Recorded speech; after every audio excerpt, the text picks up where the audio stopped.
Hi, I'm Víctor Aguilar Lugo, and this is my video explaining my procedures for the exam of the subject analysis of circuits, explaining circuit by circuit and the sections requested for them.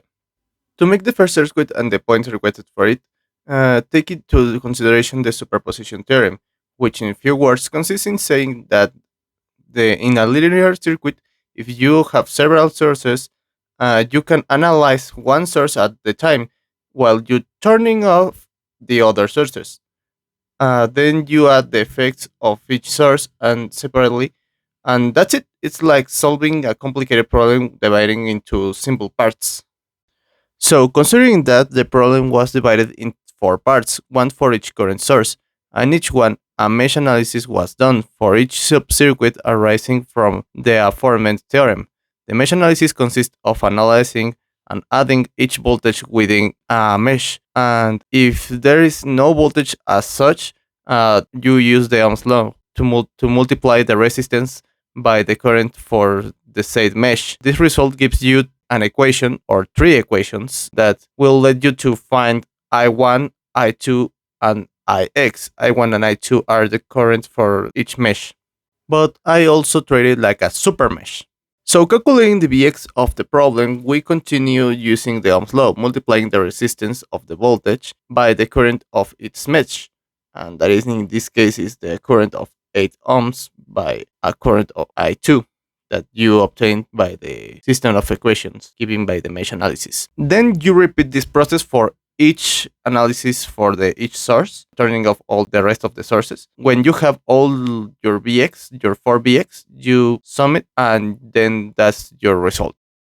For the second circuit, the first thing that was done was to reinterpret the circuit by converting all the sources to a single type, in this case voltage sources. To do this, it must be considered that if a current source is in parallel with a resistor, the voltage subversion is in series, and the voltage value will be the multiply of the current through the said resistor. Later, in the same way, we use superposition for the circuit mesh test, and the mesh analysis was also done for each case of superposition, that is for each voltage source individually, for which values of I1, I2, and I3 would be come out for each current. Now to calculate VO and analyzing the circuit, we can see that this voltage is in the second mesh and linked it to the second ohm resistor.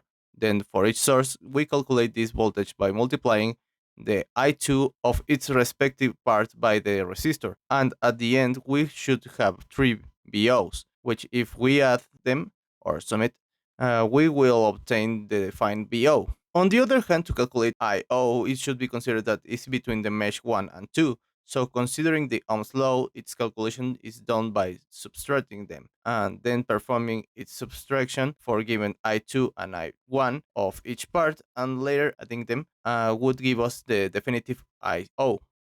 To solve the third circuit, we begin by converting all the conductances, the letters G, to resistance using conductance formula, which tells us that conductance is equal to 1 over the resistance, which when we clear, leave us with the formula that says that the resistance is equal to 1 over the conductance. We continue by simplifying the base circuit configuration to obtain a simpler representation.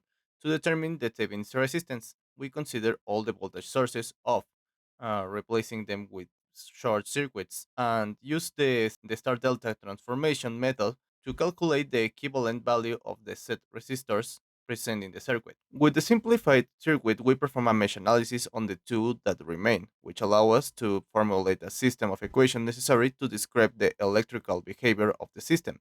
Using Ohm's law, we establish the relationship that determines the value of the currents in this mesh, also assuming the ground connection for reference. From the equations obtained, we substitute the values of the currents I1 and I2 in the expression of the Ohm's law. This allows us to calculate the voltage that at the nodes and A and B. Finally, by evaluating the potential difference between these nodes, we obtain the parameters necessary to construct the Thevenin equivalent diagram. Later, using this information, we also construct the Norton equivalent diagram.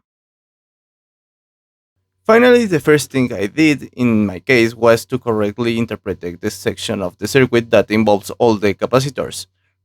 I realized that the capacitance 1 and the one I called C3 begin to being the one of 100 microfarads are connected to in series and connected in series, and both were connected to the 10 microfarads one, which I called C2. So the first thing I did was to calculate C1.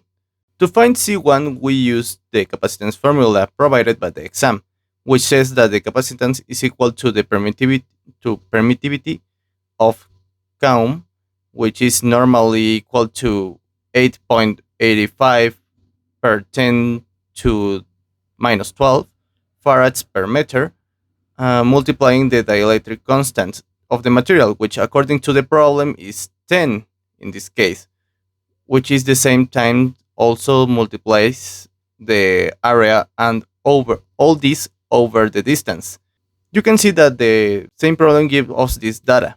Now with C1, we calculate the equivalence with C3, remembering that the formula for this is 1 over the equivalent capacitance is equal to 1 over the capacitance 1 plus 1 over the capacitance 3, at least when they are in series, very unlikely to the resistance calculations. And with the result equivalent, the capacitance, we calculate the capacitance equivalent with C2 that they are in parallel, so we just sum it. Now with the equivalent capacitance, we can rewrite the circuit and subsequently calculate the equivalent resistance, simply adding the 4 kilo ohms resistance and the 2 kilo ohms resistance. This is because the circuit is open, there's no current on the 5 kilo ohms resistance. And for this same reason, we treat them these two resistance like they are in series. With this last calculation, we can calculate the constant of time that with the formula that says that the constant of time is equal to the product between the equivalent resistance by the equivalent conductance. With this, we rewrite again the circuit. The last step that was that we have to calculate the current with the data obtained, and finally we calculate the energy stored in the capacitor at T0 with the formula. This formula is equal to VO over R equivalent or resistor equivalent multiplying E at minus T over constant of time. And with this, we finish the exam and solve all the problems. I hope my explanation were clear, and I see you in the next time. Goodbye.